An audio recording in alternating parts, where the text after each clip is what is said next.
bem-vindos ao podcast do Data Hackers, a maior comunidade de Data Science do Brasil.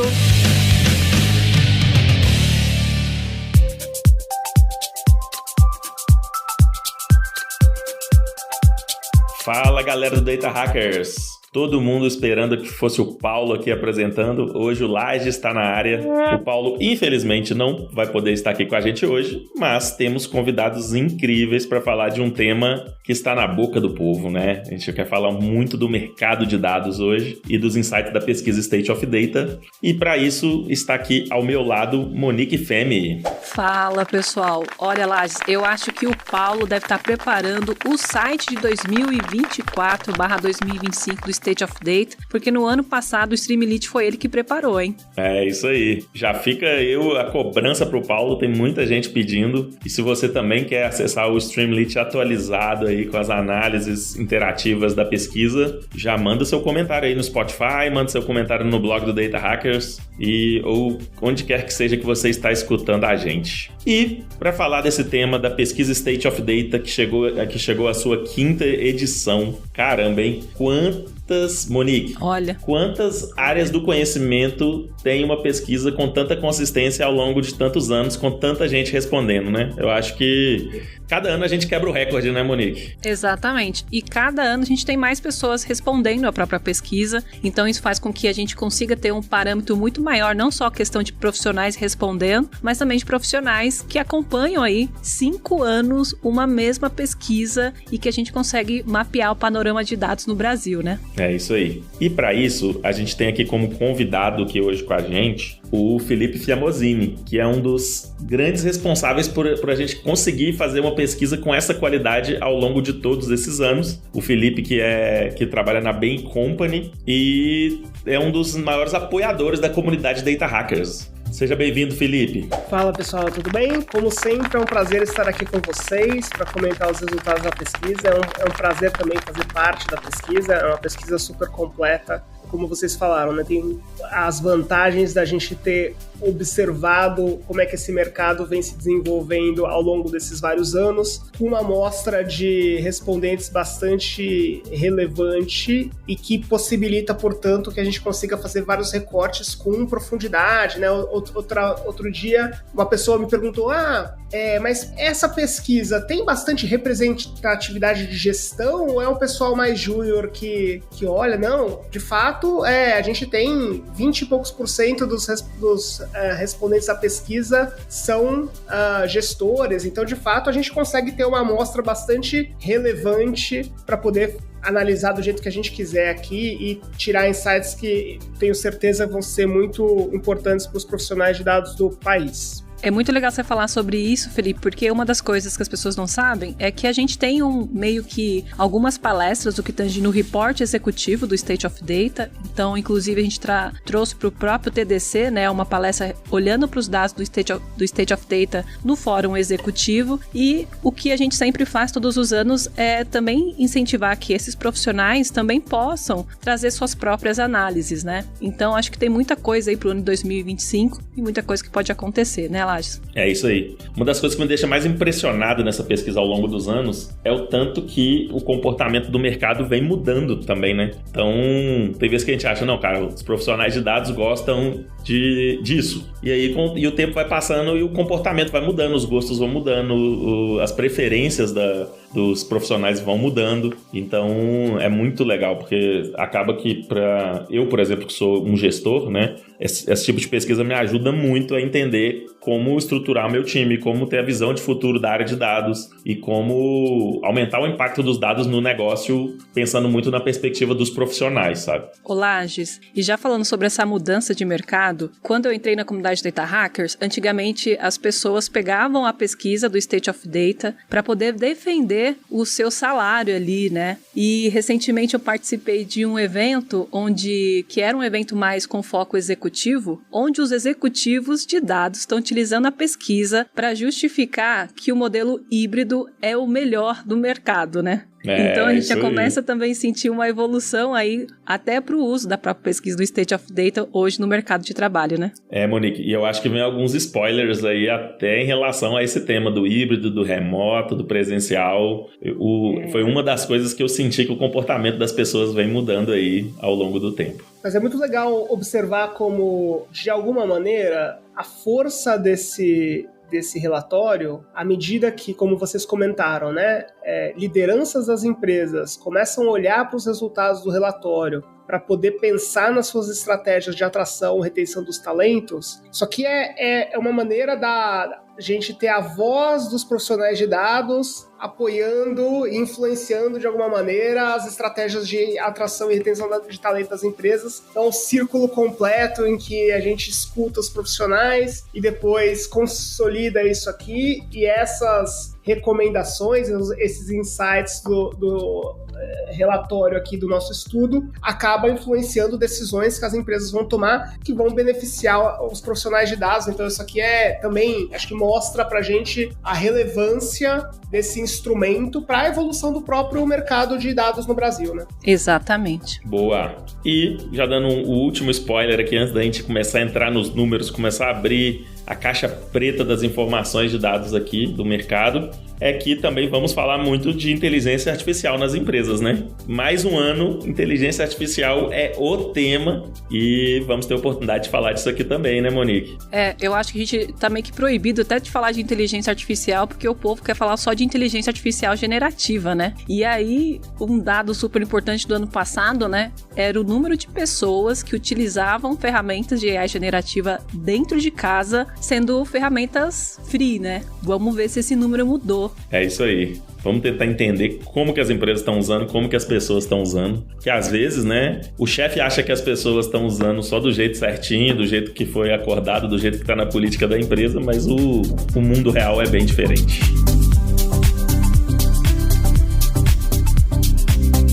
E pessoal, antes desse episódio começar, se liga nessa dica que os nossos amigos e amigas do Banco Itaú vão trazer pra gente. No dia 8 e 10 de abril, eles vão promover a Semana da Tecnologia, um evento híbrido onde eles vão falar sobre o papel da tecnologia na nova era da experiência. Marca aí na sua agenda, dia 8 e 10 de abril, você vai ter a oportunidade de mergulhar no universo de conhecimento e inovação com palestras e debates de alto nível. A gente vai ter pessoal do Itaú lá falando sobre como é que eles estão usando tecnologias, vai ter vários temas, então uma excelente oportunidade de você fazer networking também. Mas lembrando que se você não estiver em São Paulo, se você mora em outra cidade ou estado, você também poderá participar desse evento. E olha só, nessa edição eles vão trazer uma programação muito rica e diversificada que vai abordar de temas como inteligência artificial, governança e produtos de dados, ética no desenvolvimento de inteligência artificial e até computação quântica, pessoal. Cada trilha de conteúdo foi cuidadosamente elaborada para proporcionar uma experiência completa e enriquecedora, tanto para profissionais da área quanto para entusiastas da tecnologia. Então todo mundo é muito bem-vindo, hein? Então olha só, galera, só lembrando, dia 8 e 10 de abril é quando vai acontecer a Semana da Tecnologia do Itaú. Se você estiver em São Paulo, vai acontecer na Torre Jabaquara. Aí novamente lembrando, se você estiver remoto, você também pode participar. Para você se inscrever é muito simples, o link está aqui na descrição desse episódio para você ir direto na landing page e já garantir o seu lugar. Se você vai presencial, já garante seu lugar lá, não perde a chance não. E de novo, só umas curiosidades a mais além disso, né? Vai ser uma baita oportunidade de você se conectar e conhecer como que o Banco Itaú, a gente está falando de um dos maiores bancos do mundo, como é que eles estão utilizando tecnologia de forma estratégica e além de estar em contato com profissionais e líderes da tecnologia, além de ativações com grandes empresas do setor também. Então, gente, uma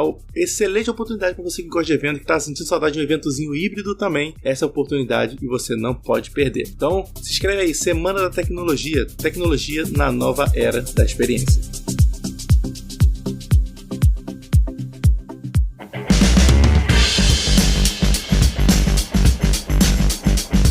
Monique, a primeira informação que eu trouxe aqui pra gente hoje é a respeito de troca de emprego, né? Então, a gente sabe que esse é um tema quente na área de dados, a gente sabe que esse é um tema que, historicamente, um grande volume de profissionais de dados troca de emprego, né? Então, desde a pandemia, né, teve um efeito ali de troca muito rápida de emprego ali, comparando com outros mercados. E esse ano, eu acredito que não foi muito diferente. Você tem algum número aí pra gente desse ponto? Para esse ano de 2024, ali, /2025, né, o que a gente tem em relação à mudança de emprego é que 50,1%, vamos dizer 50% dos profissionais, possivelmente metade do seu time, aí acabou respondendo que participaram de alguma entrevista de emprego nos últimos 6 meses. Por mais que seja um número um pouco menor do que 2023, que era 54,9%, a gente começa a ver que profissionais ainda estão trocando de emprego. Então, o que esse número começa a mostrar pra gente, né? Então,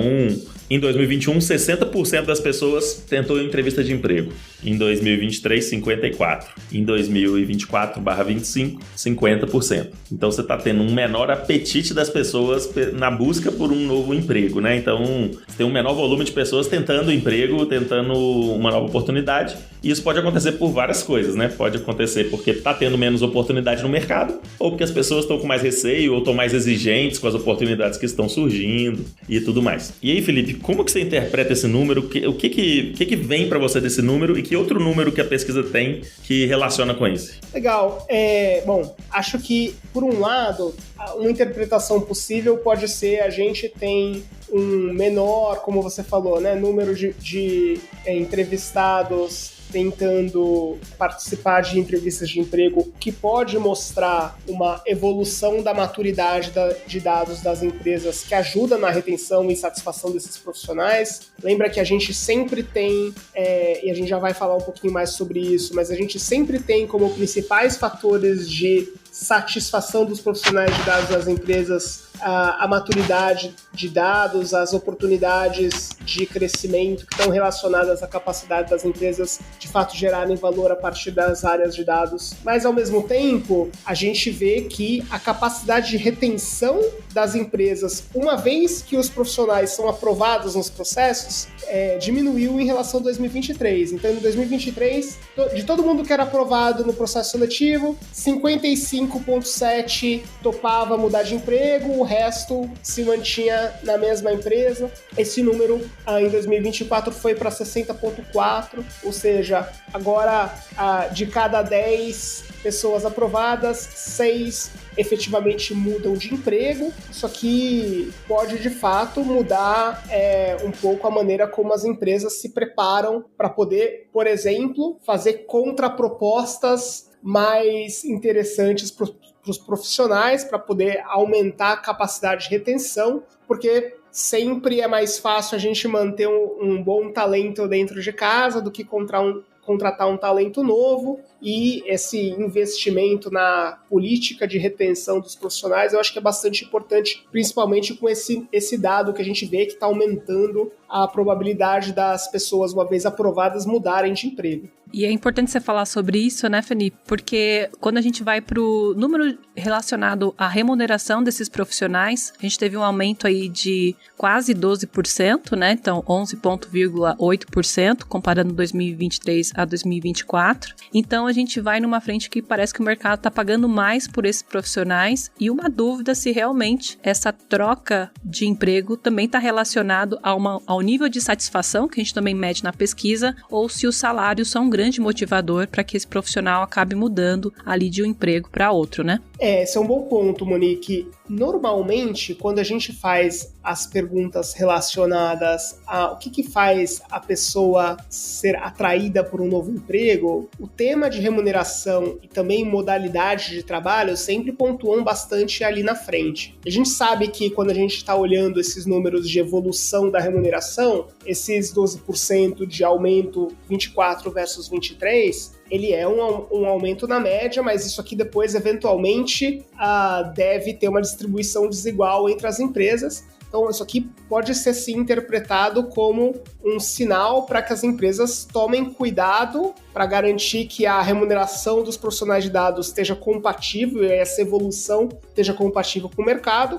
porque, sim, esse pode ser um dos fatores ali que aumenta a probabilidade o profissional de dados mudar de emprego e prejudica a capacidade de retenção das empresas. E é muito importante você falar sobre isso também, né, Felipe? Porque aí a gente começa a ir para os pontos da pesquisa de nível de satisfação e até mesmo questões de senioridade, né? Quando a gente vê que o nível júnior está mais insatisfeito, que é teoricamente o profissional que está dentro da porta de entrada quando entra no mercado, do que, teoricamente, os profissionais gerais ali que já estão atuando na própria área, né? Tanto que traz aí da pesquisa um número de insatisfação desses profissionais de 37,9%, né?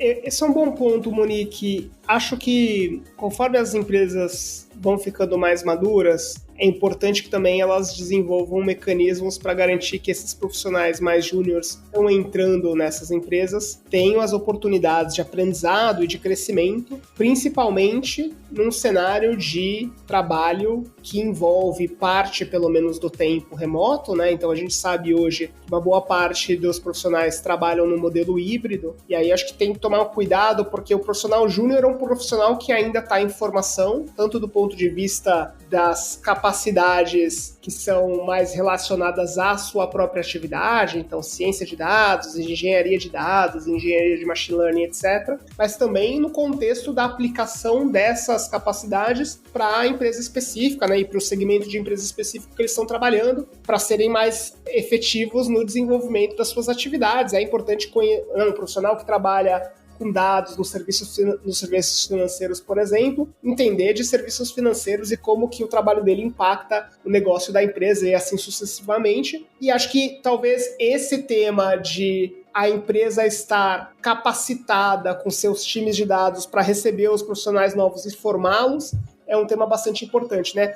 Vale lembrar que esse tema de falta de oportunidade de crescimento e aprendizado no emprego atual, que eu acho que aqui, principalmente para o júnior, pega muito esse pedaço do aprendizado, é o motivo maior de insatisfação com a empresa atual. Ele cresceu muito versus 2023, né? Então, em 2023, de todos os respondentes, 48% falavam que essa era um dos fatores de insatisfação com a empresa atual. Esse número em 2024 é de 67% dos respondentes. Então, de fato, existe uma percepção de que a falta de oportunidade de crescimento e aprendizado no emprego atual pode sim estar relacionada a esse tema de insatisfação, que depois vai ocasionar eventualmente um processo de procura por novos empregos, etc., né? Você vem acompanhando um pouco disso, Lages, aí um pouco do que você tem junto dessa frente do time de dados e tal. Você sente um pouco disso também do mercado? Cara, o mercado tá passando por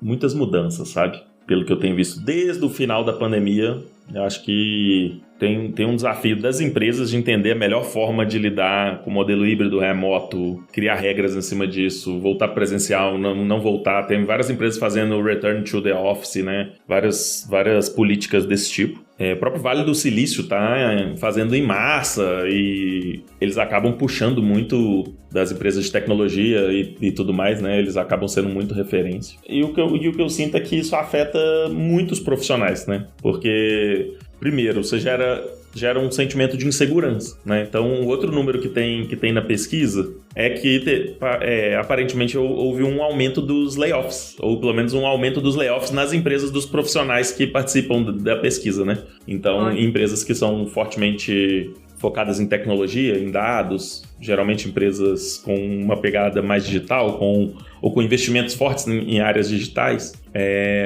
o percentual de layoff ele aumentou, segundo a pesquisa, de 18% para 29,5%. Então, 29,5% dos entrevistados, praticamente 1 a cada 3, afirmou ter tido algum tipo de layoff na sua empresa nos últimos 12 meses. E a gente sabe que layoffs, existem os layoffs oficiais, públicos, que a empresa divulga para a imprensa, divulga de forma aberta, mas muita gente também cita layoffs silenciosos, né? Que são geralmente movimentos que as empresas fazem de layoff sem ser de uma forma pública, de uma forma tão transparente assim. Então, pensa, num cenário onde está aumentando muito o layoff, pode estar gerando um receio maior nas pessoas em trocar de emprego, ou pode estar, ou o contrário também, né? Uma pessoa que já está procurando um emprego por medo de um layoff pode aceitar com mais rapidez, sei lá, ou então estar menos aberta a um movimento de retenção, qualquer coisa desse tipo, né? Então, Eu acho muito legal debruçar sobre os números da pesquisa, porque a gente começa a fazer várias reflexões sobre o que está acontecendo no dia a dia, assim, do mercado e das empresas e tudo mais. E eu acho que um ponto que talvez a gente possa analisar na próxima pesquisa é que a gente também anuncia no próprio Data Hackers News, que a gente fez a virada do ano de 2024 para 2025, a gente começou também a perceber o volume de empresas e grandes empresas e big techs que estão, teoricamente, justificando ali esse layoff, essa grande demissão pertinente ao uso de inteligência artificial. Então, eu não sei se a gente vai começar a ver mais durante o ano de 2025 essa justificativa que o mercado também está começando a trazer, dizendo que está trocando a sua produtividade humana por uma produtividade relacionada à inteligência artificial. Porque 1 a cada 3 é um número, considerando os outros anos, um pouco grande, assim, considerado as outras pesquisas, né? E esse é um ponto interessante, assim, quando a gente pensa, por exemplo, no impacto da IA generativa, que eu acho que é a tendência mais recente aqui, quando a gente começou esse trabalho de State of Data, ainda não existia, né, o longínquo mundo em que ainda não existia a generativa, mudou muita coisa, mas assim, eu acho que quando a gente conversa com empresas que têm começado a esse tipo de adoção de IA generativa, a maior parte dos profissionais de dados já usam de alguma maneira a IA generativa para aumentar a sua produtividade interna. Exatamente. O número até aumentou, em 2023 ele era de 85%, em 2024 ele já está em 93%, então quase todo mundo dos profissionais de dados já usa a IA generativa para poder trabalhar e melhorar a produtividade no trabalho. 57% desses profissionais usam a versão gratuita dessas ferramentas, o que acho que é um tema importante para que as empresas fiquem de olho, porque isso aqui gera potenciais riscos de vazamento de informações e depois também de qualidade, curadoria mesmo das informações, né, ou da qualidade dessas ferramentas, etc. E isso aqui me lembra muito naquela época, enfim, eu sou mais velho, então eu passei pela época em que as empresas tentavam bloquear as redes sociais no ambiente de trabalho. E eu lembro que tinham pessoas, colegas de trabalho, que passavam praticamente o dia inteiro tentando achar jeitos de burlar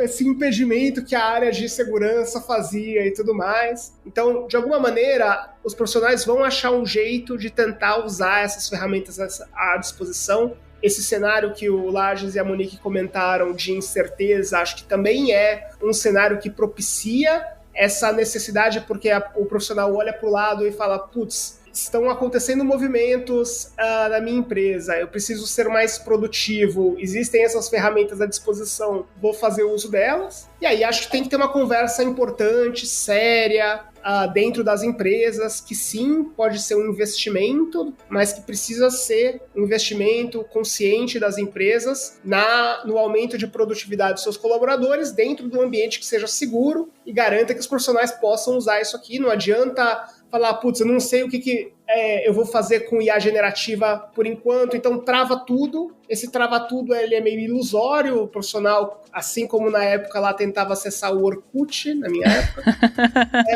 vai tentar acessar alguma ferramenta aqui de aumento de produtividade, portanto, pode fazer isso com menos qualidade, que pode gerar, inclusive, problemas para a empresa. Acho que isso aqui é um tema importante, a gente falou isso no ano passado também, mas dado que aumentou a quantidade de profissionais usando esse tipo de ferramenta, eu acho que é mais importante ainda que as empresas pensem e reflitam e criem mecanismos de utilização desse tipo de ferramenta dentro do ambiente de trabalho, de maneira segura, etc., né?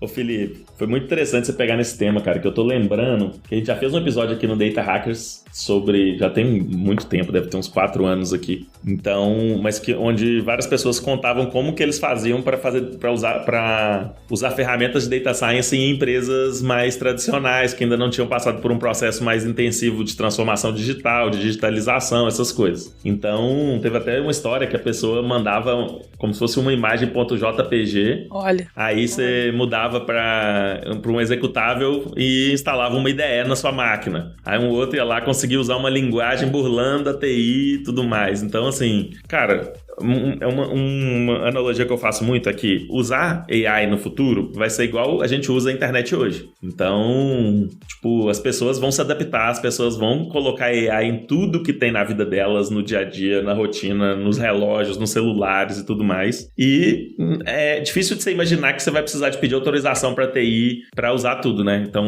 eu acho que as próprias tecnologias vão evoluir, as formas de segurança, e até a transparência sobre a segurança, sobre para onde estão indo os dados e tudo mais, eu acredito que vai evoluir. Mas as empresas não podem esperar que isso aconteça, né? Elas vão ter que encontrar formas de acelerar o uso da AI pelas pessoas e, óbvio, de forma segura. E aí, Monique, do ponto que você falou, que muita empresa está argumentando que está fazendo layoff devido ao ganhos de eficiência com a AI generativa e tudo, eu vou dar uma opinião bem sincera, assim. Eu acho que no momento atual que a gente está com o uso de AI generativa, é difícil de acreditar que as empresas já estão tendo ganhos muito expressivos na área de Data Analytics, né? Então, na área de análise de dados, de ciência de dados, engenharia de dados. Eu acredito que a gente ainda está um passo um pouco atrás ali de tudo. Eu acompanho muito, eu estou acompanhando muito. Eu testo as tecnologias, a gente faz POCs, a gente roda projetos aqui dentro e tudo. Então, para mim, ainda é um pouco difícil de acreditar que está tendo uma grande substituição em massa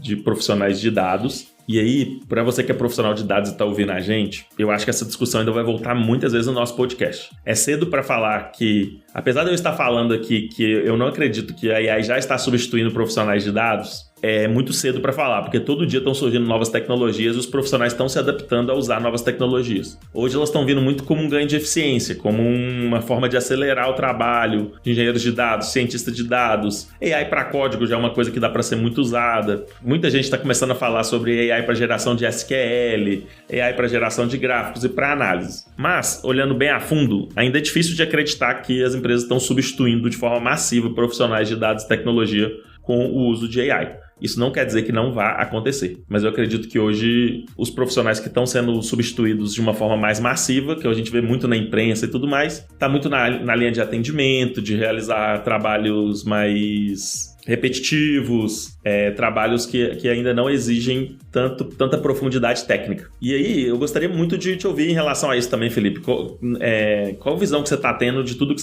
do trabalho que vocês estão fazendo aí junto com as empresas e tudo mais? Onde que a generativa já está chegando nesse ponto de substituir profissionais? Legal, acho que é um ótimo ponto, Lages. A gente, aqui na BEM, já acho que está em mais de 350 casos em múltiplas geografias, em que a gente apoiou clientes em desenvolver algum tipo de aplicação, algum tipo de caso de uso que usa a IA generativa. E aí, eu acho que a maioria deles, ainda neste momento, está numa etapa de piloto. O que eu quero dizer com isso, né? Eventualmente já está desenvolvido como um MVP, então já está conectado aos dados das empresas, já está em ambiente produtivo eventualmente, mas ainda com a quantidade um pouco mais reduzida de usuários se beneficiando dessa tecnologia, até porque existe um papel muito importante de curadoria, de melhoria da performance das soluções, etc., que precisa estar conjugado com esse rollout das soluções. Então, não tenho dúvida de que as empresas estão investindo nisso. A gente fez uma pesquisa recente em que a gente tem, entre empresas que estão nesse estágio de piloto e empresas que já estão num estágio um pouco mais avançado de rollout, mas ainda não rolaram 100% os casos de uso, cerca de 51% das empresas estão nesses lugares. Isso significa que sim, as empresas estão avançando nesses desenvolvimentos. Esse tema de apoio para o desenvolvimento de software é um dos casos mais importantes nesse momento, principalmente quando a gente olha para uma lógica mais porta para dentro das empresas, né? Mas, como você falou, eu acho que ainda está muito cedo para as empresas conseguirem capturar essa produtividade na forma de redução de time, eventualmente, se elas quiserem fazer isso. Então, na verdade, eu acho que quando as empresas comunicam essa questão da IA generativa, principalmente aqui no contexto que a gente está falando, né, de profissionais de dados, mas mesmo de outros profissionais, acho que ainda tem muito hype, um pouco de marketing para comunicar uma eventual otimização de custos no futuro, mas que pode ser uma desculpa mais conveniente, digamos assim, no presente. E se você quiser saber sobre cases reais, a gente tem um episódio com a Bain Company, onde ele conta sobre cases relacionados à IA generativa. Eu vou até deixar na descrição desse episódio que a gente gravou. Se não me engano, eu acho que foi o último episódio que gravamos com a Bain, e traz muito desses cases que o Felipe acabou mencionando aqui, até alguns números, então vou deixar aqui na descrição, hein? Sensacional. E só um complemento, pessoal, porque eu também estava refletindo um pouco sobre aquele tema que a gente estava comentando sobre os profissionais júniores e aquela minha fala sobre o tema de formação, treinamento, etc. Porque depois também acho que tem um ângulo que é a empresa entender que, agora eu tenho IA generativa, o meu profissional não preciso mais treinar muito, né, porque ele vai ter lá acesso a uma ferramenta que vai ajudar ele com código e etc. Acho que isso aqui é um cuidado importante. Eu e o Lages, que somos pais já, talvez tenhamos essa preocupação num âmbito diferente do profissional, como os nossos filhos vão interagir com esse tipo de tecnologia, mas também é verdade que, lembrem, né, o GPT e outros modelos de IA generativa falam bobagem, ou às vezes dão recomendações que não são as mais otimizadas e etc. Obviamente os modelos estão evoluindo, mas ainda não chegaram num momento em que, de fato, dão recomendações equivalentes às de um engenheiro de software, um cientista de dados ou engenheiro de dados mais sênior, etc. E para você saber distinguir a resposta que um LLM está te dando, recomendando algum tipo de código, etc., de algo que vai ser importante para você implementar, de algo que não é tão eficiente ou não resolve exatamente o seu problema, existe um conhecimento que precisa ser adquirido. Então, um risco aqui é as empresas também assumirem que, porque eu tenho agora esse tipo de assistente de código, eu preciso parar de investir em treinamento e desenvolvimento dos meus profissionais. Acho que isso aqui é um grande erro que as empresas podem vir a cometer. Então, eu queria também deixar isso como um alerta aqui. Cara, muito legal esse ponto, Felipe. Eu tenho algumas reflexões aqui para complementar sobre isso, que é bem interessante. Eu sempre estou conversando com muita gente sobre, sempre sai uma grande notícia, né? Se vocês forem reparar, sempre que uma empresa está buscando uma rodada nova de investimento ou está buscando um IPO, essas notícias costumam surgir com mais intensidade, né? Reparem para você ver, assim, sempre que a OpenAI está precisando de uma rodada de investimento, ela vai falar que está quase soltando uma AGI que vai substituir todas as pessoas e o mundo e tudo mais, né? A gente tem visto várias empresas que estão numa fase de pré-IPO aí, falando que vai conseguir reduzir 70% da mão de obra com AI generativa. Por quê? Querendo ou não, é uma coisa que fica muito sexy para alguém que está querendo investir e tirar lucros do outro lado, né? Mas conversando com alguns especialistas aí, teve uns caras muito fera que a gente teve a oportunidade de conversar e trouxeram várias reflexões legais sobre AI generativa para código, que eu acho que se aplica muito a dados também, né? Dados e código hoje são coisas que andam muito juntas e que eu acho legal de dividir com todo mundo aqui. Primeira reflexão que eles trouxeram para mim foi o seguinte: geralmente, quem não entende de código tende a superestimar o poder da AI generativa. Então, executivos, C-level, quem nunca pôs a mão num código, nunca desenvolveu um sistema, nunca desenvolveu um projeto de dados complexo e tudo, tende a achar, não, a AI generativa vai substituir todos os desenvolvedores, todos os cientistas de dados e tal. Por outro lado, quem entende muito de código, especialistas, staff engineers, caras que dominam muito, tendem a subestimar fortemente o uso da AI generativa. Então eles falam, não, isso aí nunca vai substituir, isso aí não serve para nada e tudo mais. E na verdade existe um meio termo ali, né? Existe um ponto até de substituir muita coisa do que é feita hoje. Então existe um meio termo, né? Existe atividades e tarefas e rotinas que vão realmente ser substituídas por AI generativo. Isso não quer dizer que tudo vai ser substituído e também não quer dizer que nada vai ser substituído. Então tem um meio termo ali. E outra reflexão interessante é que o seguinte, a princípio todo mundo estava entendendo que esse tipo de tecnologia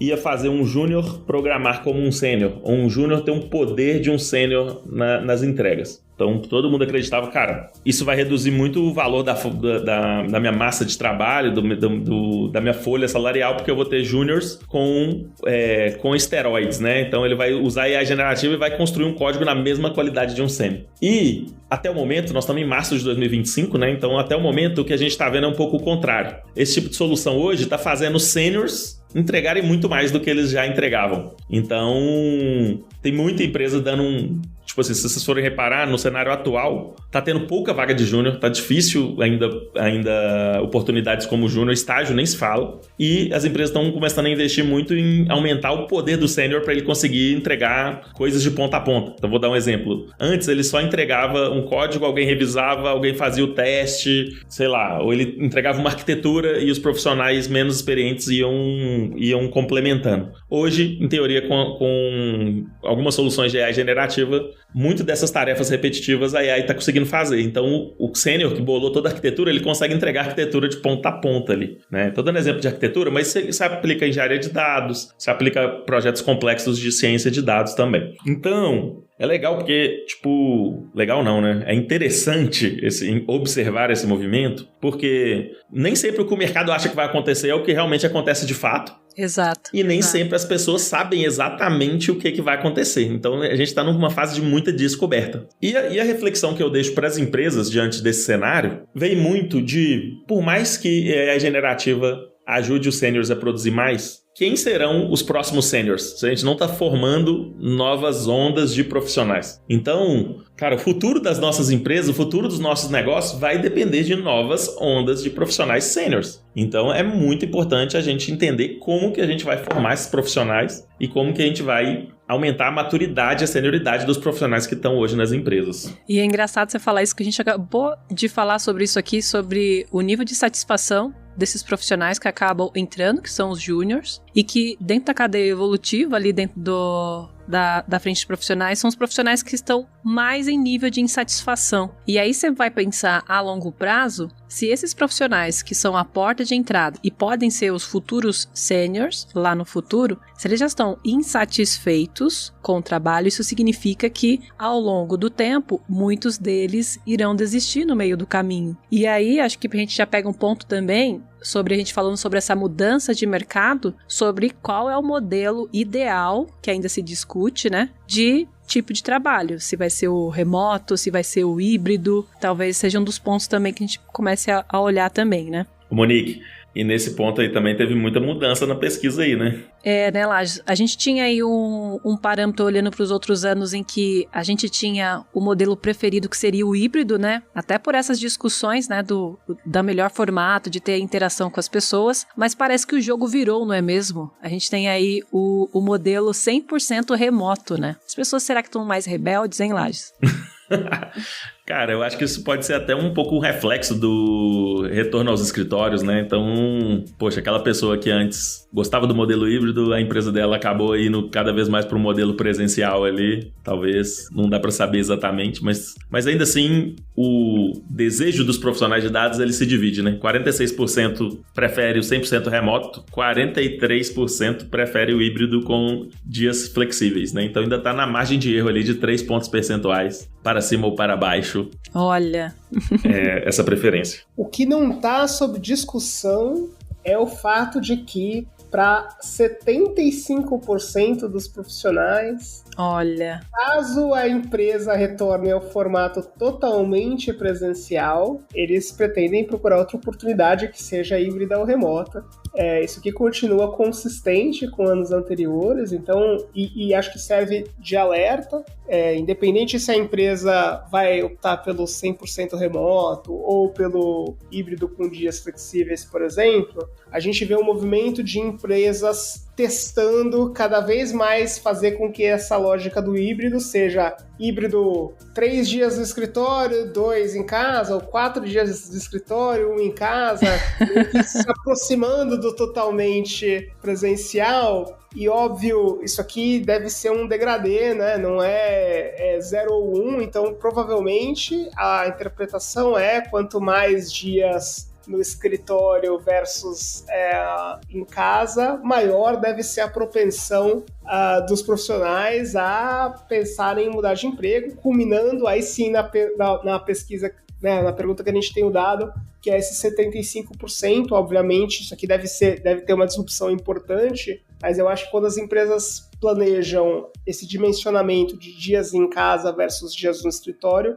é importante levar em consideração esse dado, porque, de novo, né, a gente não quer investir nos recursos, treinar os recursos, num mercado que é super competitivo, que os recursos estão mais propensos a aceitar ofertas de outros lugares, para depois perder esses profissionais para outros lugares. O Lages bem comentou que as empresas estão necessitando de profissionais com mais experiência, né? E, portanto, a gente não quer fazer com que o modelo de trabalho seja fator determinante para o profissional mudar de empresa. O que eu posso dizer é por isso que eu trabalho no Data Hackers, no meu regime 100% remoto, mas eu acho que um ponto importante aqui também, e eu vejo isso, vou dar um caso de uma amiga minha que trabalha dentro da área de tecnologia. Ela, recentemente, acho que a gente pode até entrar nas questões relacionadas à diversidade, ela se tornou mãe e a empresa dela foi para o regime 100% presencial, com dias flexíveis de um dia na semana, né, vamos dizer assim. Mas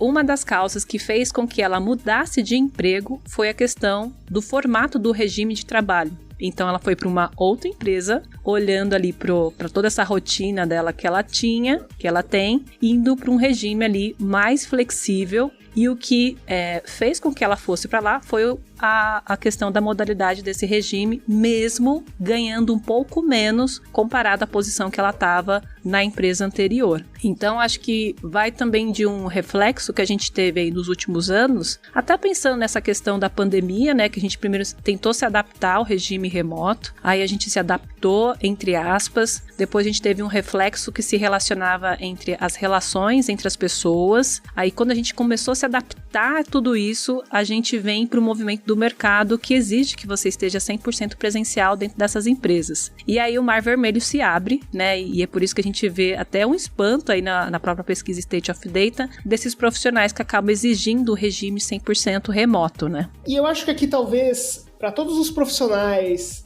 que querem manter os regimes 100% remotos ou híbridos para ter essa flexibilidade, que eu acho também ótima, se eu puder colocar agora o meu chapéu de gestor aqui, de profissionais de dados, provavelmente os movimentos que as empresas tentam tomar nessa volta para ter mais tempo no escritório, eu acho que está muito relacionado a temas que a empresa, de alguma maneira, sente que perde com essa distância física nesse modelo mais flexível. Eu acho que a reflexão aqui para os profissionais é como é que eu consigo me fazer presente mesmo no ambiente remoto, porque no fim do dia é isso que vai determinar se o seu gestor está sentindo falta de você presencialmente no escritório, por exemplo, ou se na verdade o que ele está sentindo falta é de eventualmente tua participação em discussões de como resolver determinado problema, como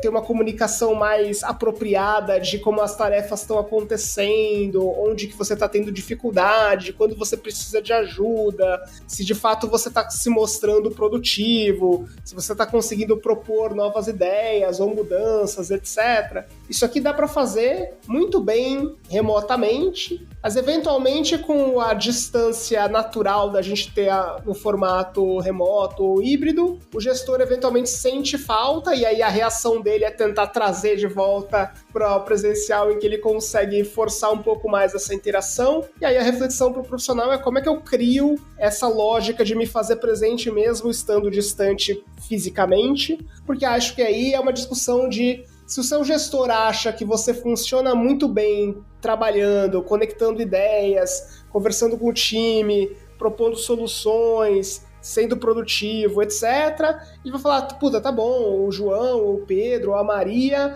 eu não preciso, no limite, enforce o trabalho remoto, ou trabalho presencial, desculpa, porque ele consegue desempenhar muito bem esse papel mesmo remotamente. Acho que no fim do dia é provavelmente isso que está na cabeça do teu gestor para tentar fazer essa volta de ter mais dias no escritório, e se os profissionais conseguirem tentar endereçar esses pontos de maneira mais efetiva, eu acho que isso aqui pode fazer com que a gente consiga virar mais o jogo em prol dessa necessidade ou desse desejo dos profissionais de dados de ter mais flexibilidade no trabalho, né? Legal.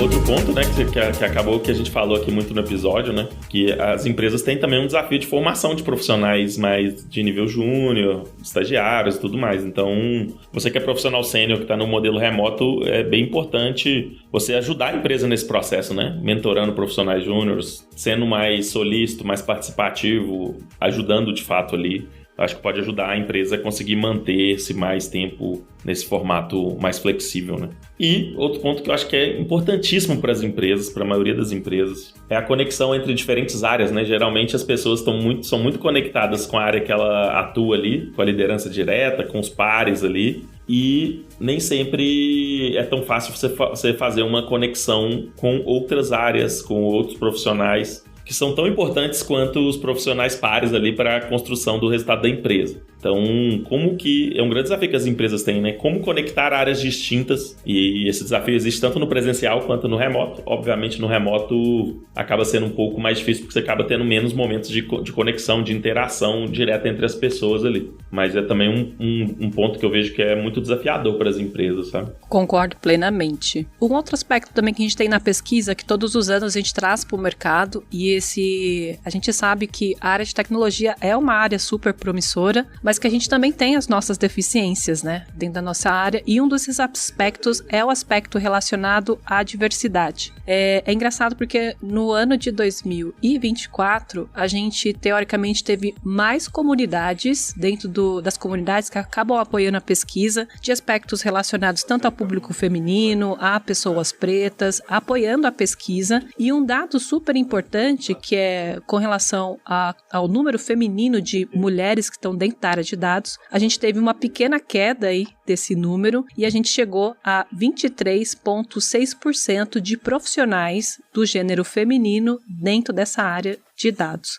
Então a gente começa a ter alguns aspectos até que tange ali no que significa o porquê que isso possa acontecer, e além disso a gente também tem algumas questões que se relacionam, os motivos para que a experiência profissional dessas pessoas, não só numa camada relacionada ao público feminino, mas de outros gêneros subrepresentados dentro dessa frente relacionada à diversidade. Então, um aspecto aqui que eu quero trazer aqui para vocês, não sei como vocês enxergam isso no ambiente atual aí de mercado, de trabalho, é que quando a gente fala sobre os 3 fatores que prejudicam essa questão da experiência profissional desses gêneros, no que tange ao público feminino, a gente tem uma questão relacionada à atenção dada por ideias e opiniões, que tangibilizam 64% das respondentes, e oportunidades de progressão de carreira e também velocidade da progressão de carreira. Tanto oportunidade quanto velocidade são os pontos que se relacionam ali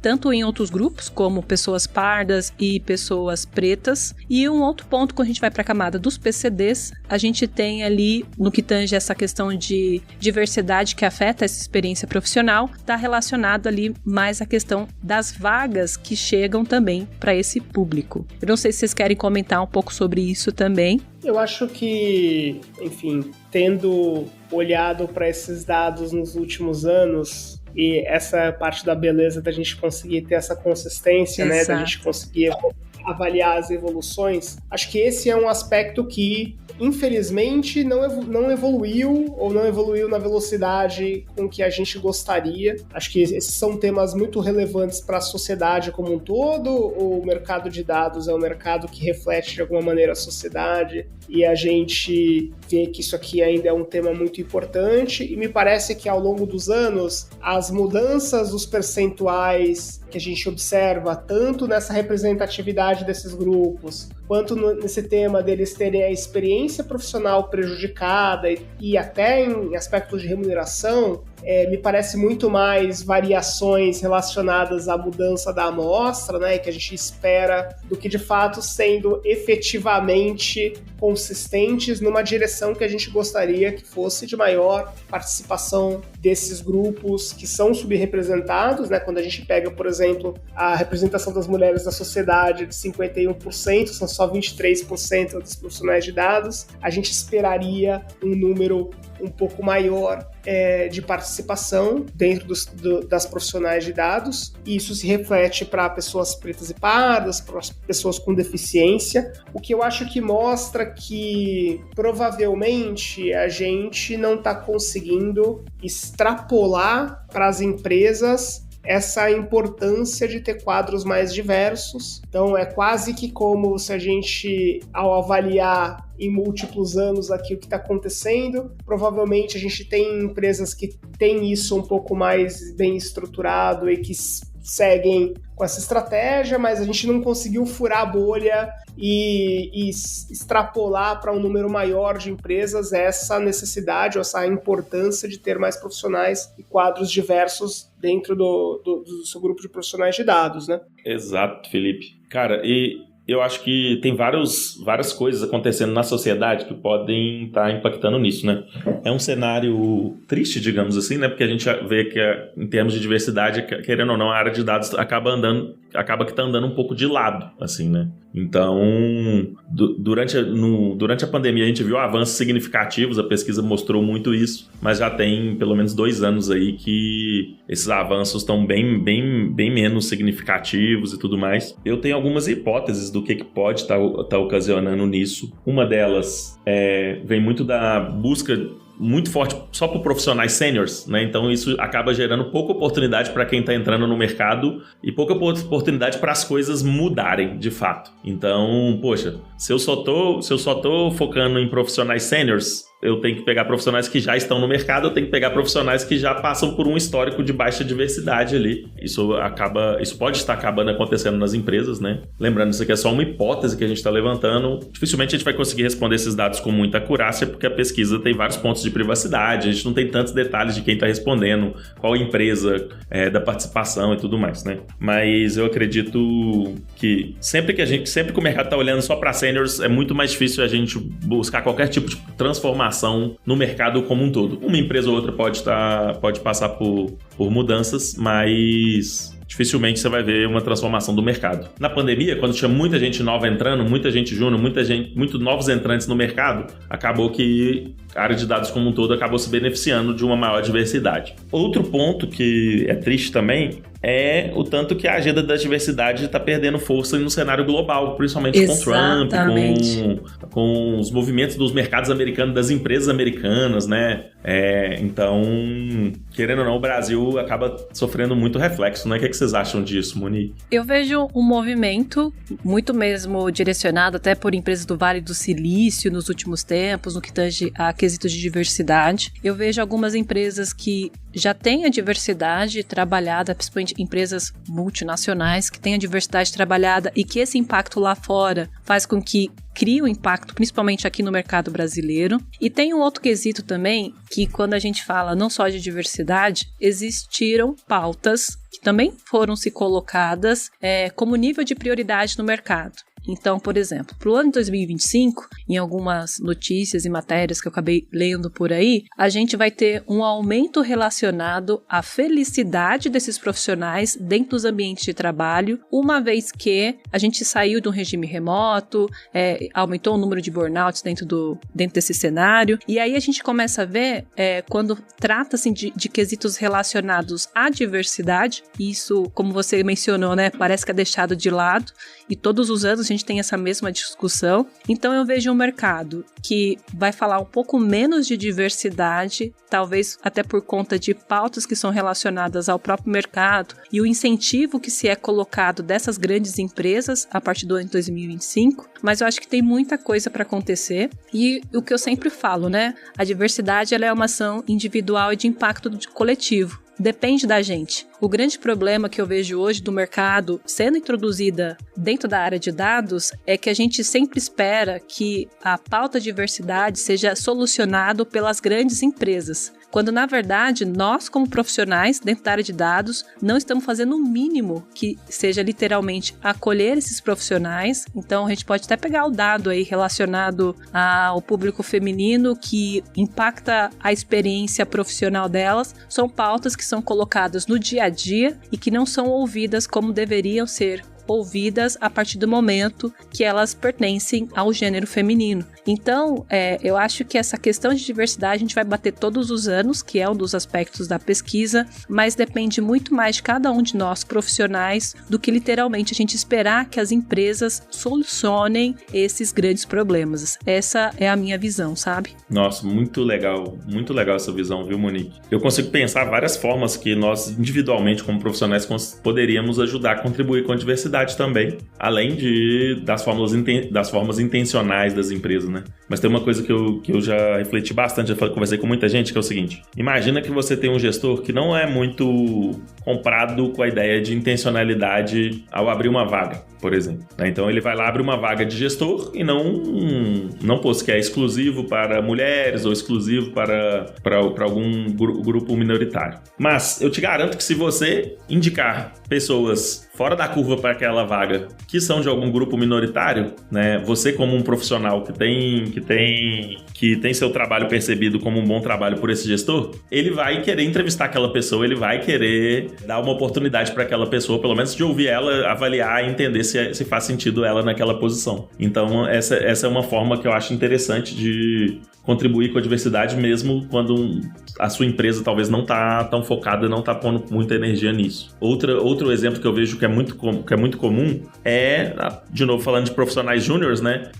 Todo profissional ele pode estar mentorando, pode estar ajudando, pode estar facilitando a vida dos profissionais júniores que entram, principalmente dos que vêm de algum grupo de diversidade, né? Então é possível fazer isso mesmo se sua empresa não está investindo pesado nisso e tudo mais. Existem profissionais incríveis em todos os grupos de minoria, e se você não conhece algum profissional incrível de algum grupo de minoria, você talvez precise melhorar o seu networking, que pode passar por esse processo de mentoria, ou eventualmente você mais ativamente tentar se conectar a comunidades ou eventos ou lugares mesmo em que você consiga entrar em contato com esse trabalho desses profissionais. Isso aqui, além de ser o certo a se fazer do ponto de vista ético, né, assim, é também uma estratégia inteligente de negócio. A gente tem estudos que mostram que grupos mais diversos levam a mais inovação, mais criatividade, soluções que são mais criativas, que ajudam a questionar suposições e, portanto, você vai ter perspectivas novas contribuindo para aquela ideia, ela fica mais forte, isso que gera vantagem competitiva para as empresas. Você tem também uma representatividade mais ampla do público real, que é o público consumidor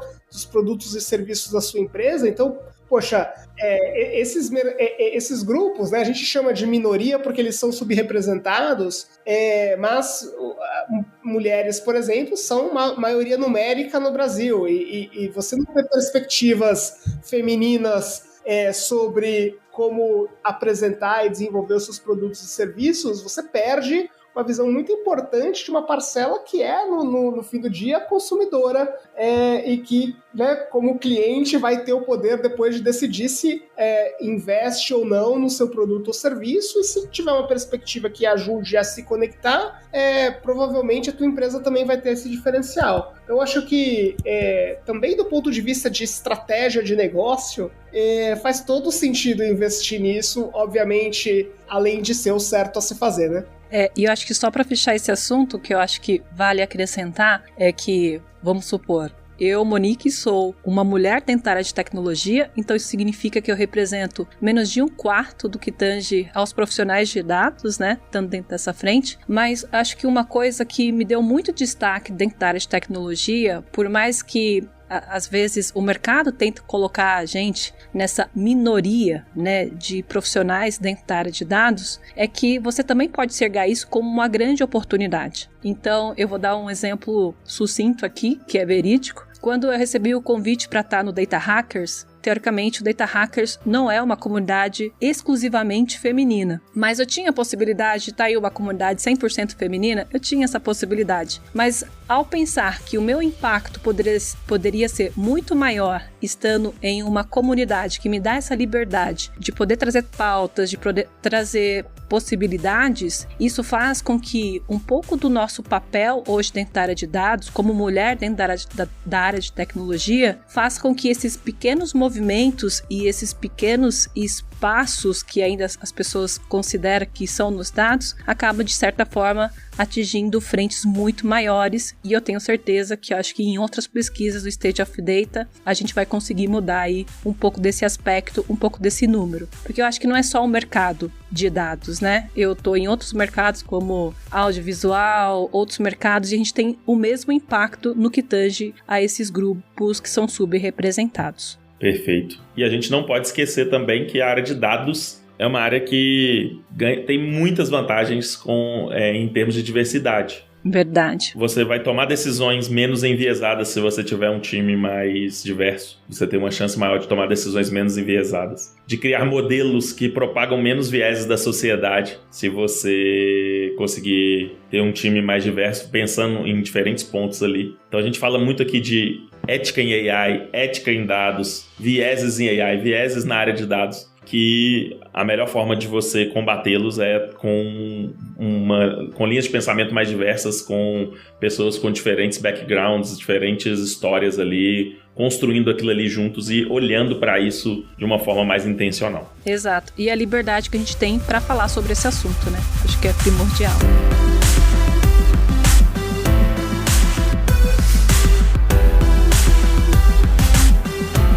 Pessoal, chegamos ao final de mais um episódio, um papo incrível com várias informações relevantes do mercado de dados, bem atuais. É o que tem de mais atual aí do mercado de dados a gente conseguiu trazer para vocês. E você também pode baixar esse relatório no site stateofdata.com.br e seguir a gente na comunidade Data Hackers e tudo mais. Então você vai conseguir baixar o relatório, baixar todo esse estudo com mais profundidade, e em breve você vai ter acesso também a todos esses dados abertos aí, não só desse ano, mas de todos os outros anos da pesquisa, para você fazer suas próprias análises. Então, chegamos ao final de mais um episódio. Obrigado pela presença aqui, Felipe. Muito obrigado por ter você aqui com a gente mais uma vez. Obrigado, pessoal. É sempre um prazer falar com vocês e é sempre um prazer poder colaborar para trazer essa pesquisa que ouve o mercado de dados, depois ajuda a influenciar também as decisões do mercado de dados em prol dos profissionais aqui de todo o Brasil. Boa. Obrigado pela presença mais uma vez, Monique. Espero que eu tenha conseguido substituir um pouco o Paulo aqui.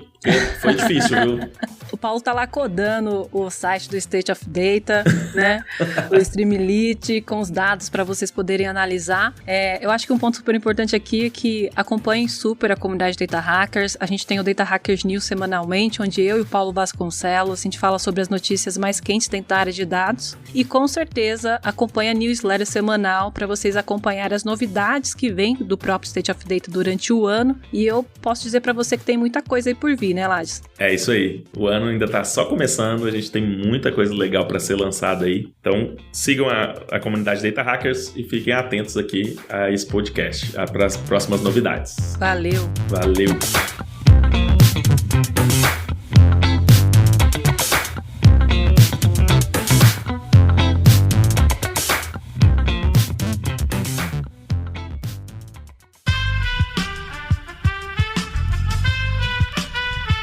Esse podcast foi editado por Aerolitos Edição Inteligente.